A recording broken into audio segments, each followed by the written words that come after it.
Guide students practice. Successful teachers spend more time guiding students practice of new material.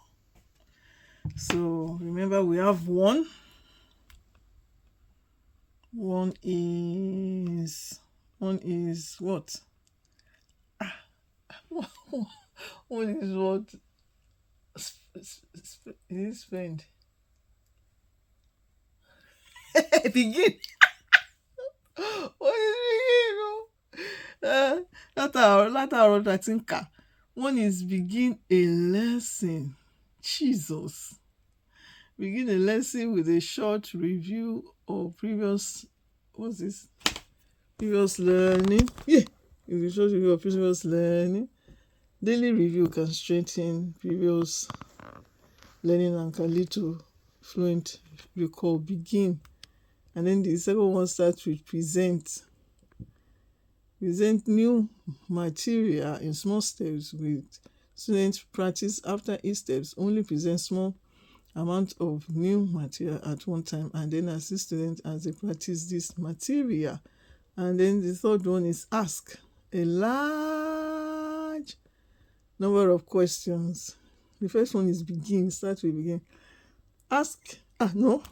The third one is ask a large. Where is it? Oh. Ask a large number of questions and check the responses of all students. Questions help students practice new information and connect new material to their prior learning. So the fourth one is provide modules. Providing students with modules and worked example can help them learn to solve problems faster. Then the fifth one that we're about to do now is guide students practice.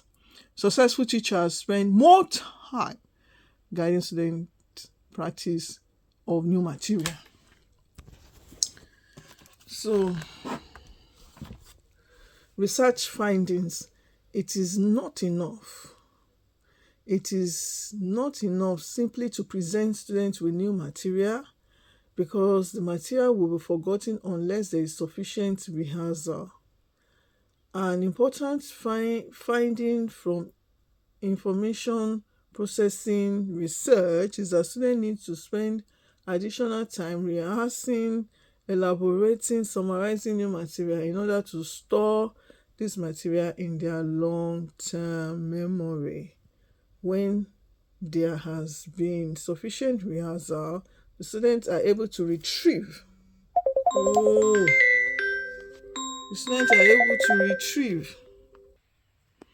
It is not enough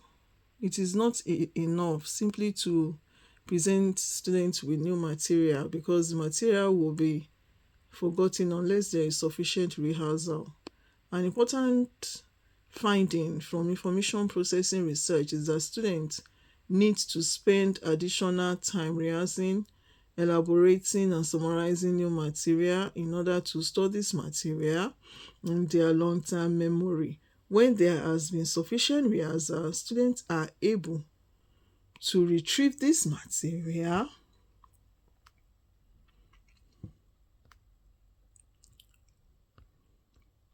easily and thus are able to make use of this material to foster new learning and aid in problem solving. But when the rehearsal time is too short, students are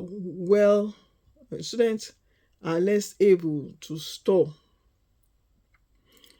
remember, or use the material. As we know, it is relatively easy to replace something in a filing cabinet, but it is very difficult to recall where exactly we filed it. Rehearsal helps us remember where we filed it so that we can access it with ease when needed.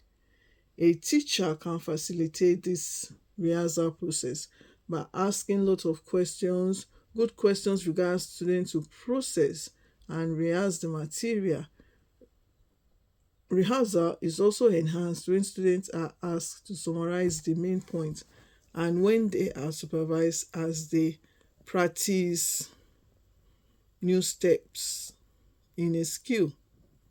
The quality of storage in long-term memory will be weak if students only skim the material and do not engage in it. It is also important that all students process the new material and receive feedback so they do not inadvertently store partial information or a misconception in long-term memory. Inadvertently. Inadvertently. Oh!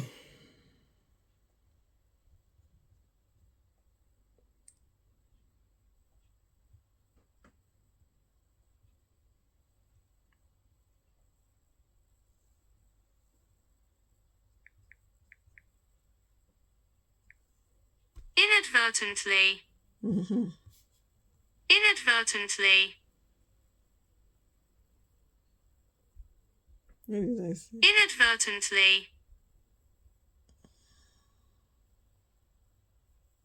Inadvertently. Inadvertently. Inadvertently. Okay.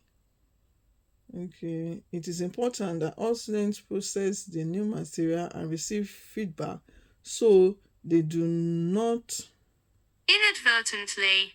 store partial information or a misconception in long-term memory. In the classroom, in one study, teachers the most successful teachers of mathematics spend more time presenting new material and guiding practice.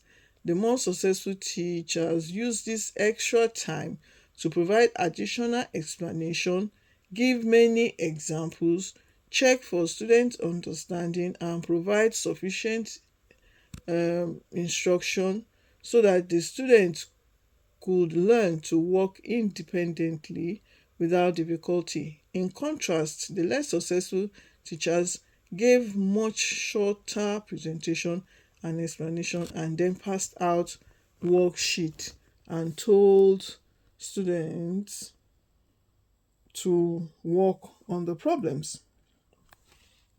Under these conditions, the students made too many errors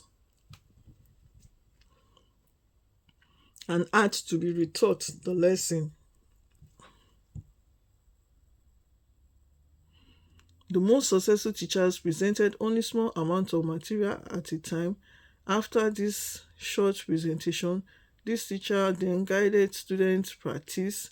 This guidance often consisted of the teacher working the first problem at the blackboard and explaining the reason for each step, which serves as a model for the students. The guidance also included asking students to come to the blackboard to work out problems and discuss their procedure.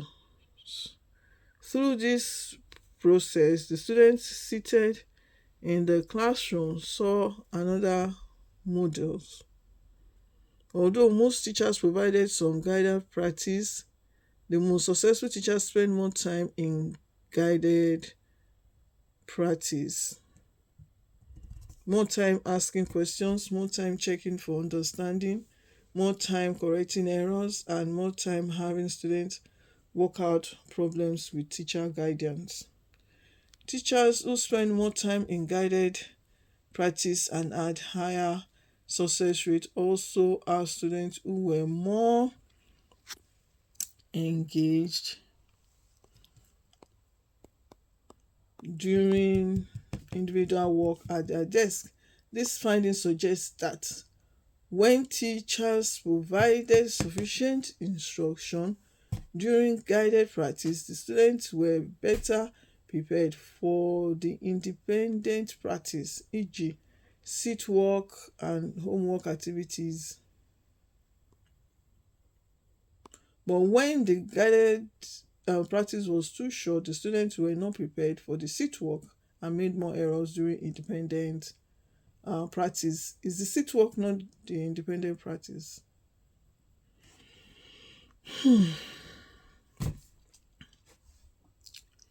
Yeah. So the sixth one will be check for student understanding. Checking for student understanding at each point can help students learn the material with fewer errors.